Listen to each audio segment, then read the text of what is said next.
Let me talk a little bit about the soul, the mind, will, and emotions. So when we're working with somebody, we have access to their soul in one of three, you could say, gateways or pathways. One of three: the mind, the will, and the emotions. Okay? So if and the fastest of those is the will.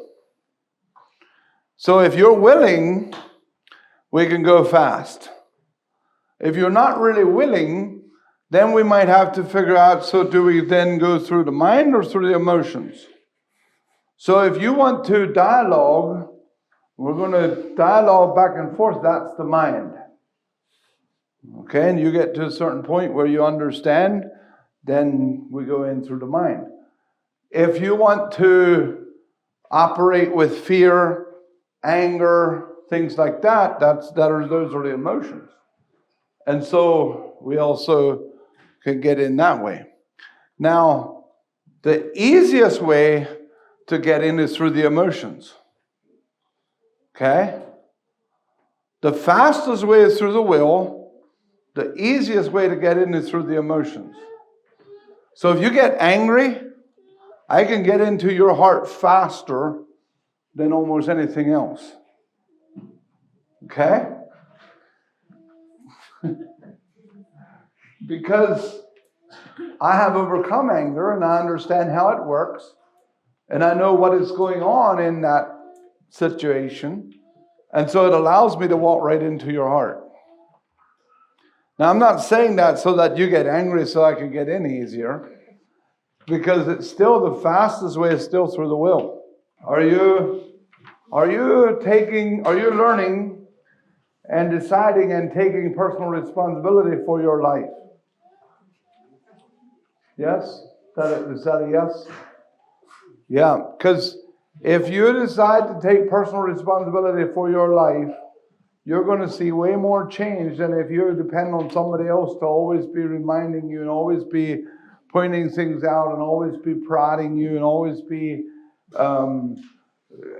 like a helicopter over you, hovering over you, right? And so, in fact, if your will is not engaged, it doesn't last very long. Okay? If your will is engaged, you can have lasting results that will last you the rest of your life. And so that's why you might have noticed that sometimes I'm just keep asking, are you willing? What do you want? What do you really, really, really, really, really, really, really want? Right? Because that goes a little deeper than, so if I ask you what do you want, you might say a candy bar. But if I ask you what do you really, really, really, really, really, really want, then you might say, well, I want a deeper relationship with God and I want to change some things in my life. That makes sense? And so you have surface things that you want. Then you have subsurface things that you want. Then you have some of those deeper things that you want. Right? And the deeper that you go, the more lasting change you will have. Right? That makes sense? And so we are constantly consciously working at engaging your will. Because if we can engage your will, you're going to get better, faster, longer lasting results. Unfortunately, there are a lot of people who have had their will broken. A lot of it by parents who thought that was the way to go. Parents who thought they had to break the will of the child. In fact, you may have heard that you need to break a child's will. I'm here to tell you that that is not true.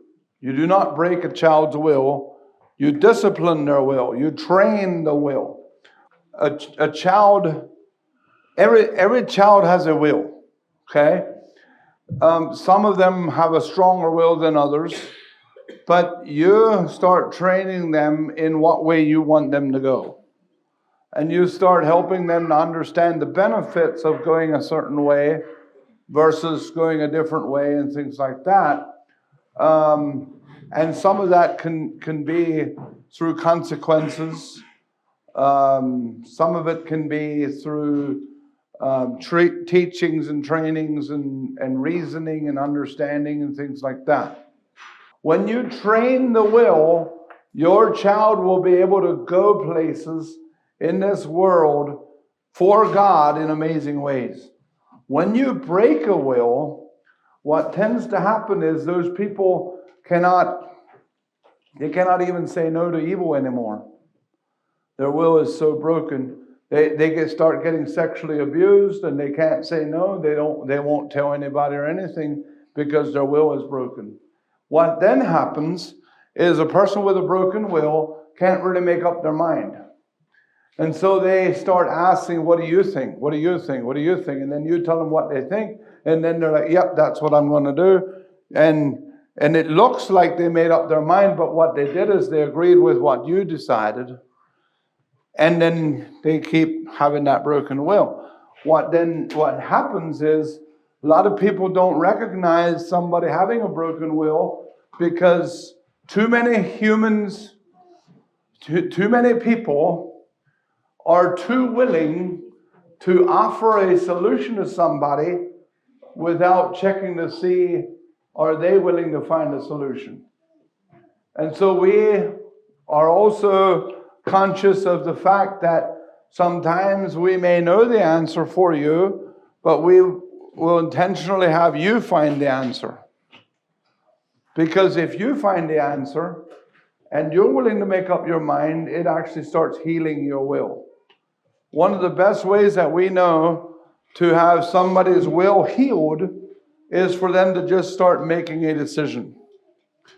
And we are actually, at a time like that, more interested in you making a decision than in trying to make sure you make the right decision.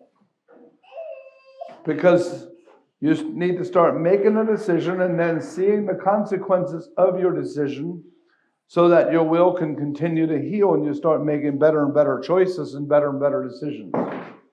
Okay?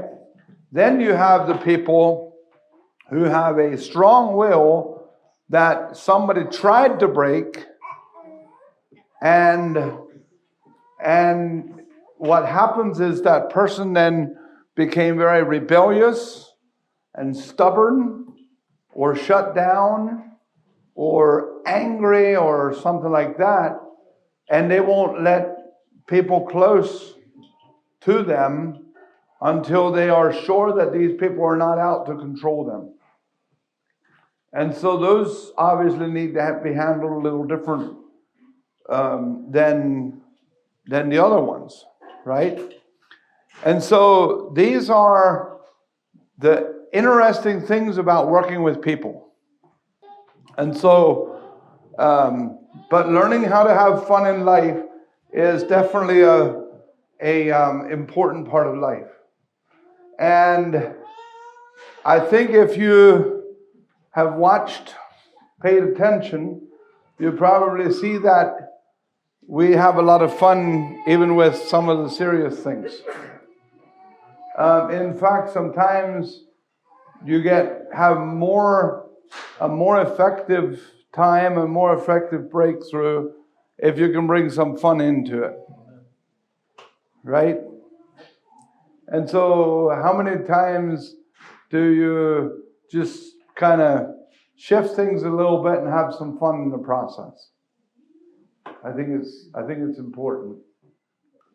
I have some mechanic friends, and they like working on vehicles, and they say, if it's certain things that they like about a vehicle versus working with people is that if the vehicle is doing this, then it's always this, and they replace this or change this or something like that, and then the engine will work.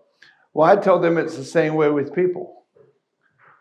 If this is going on, there's always this thing that needs to be changed. But the difference is people will tell you what's wrong. The first way they will tell you is with their eyes.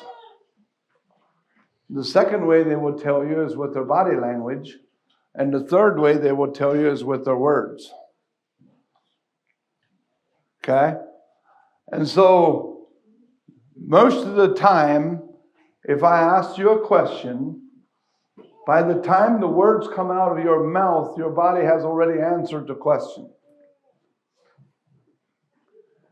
If your words that come out of your mouth do not match with what your body showed us, then we know that there is something deceptive going on. You're either in denial or you're trying to hide something or something like that. And so we start working from that angle. And so it's just a whole lot of interesting thing about working with people. Right?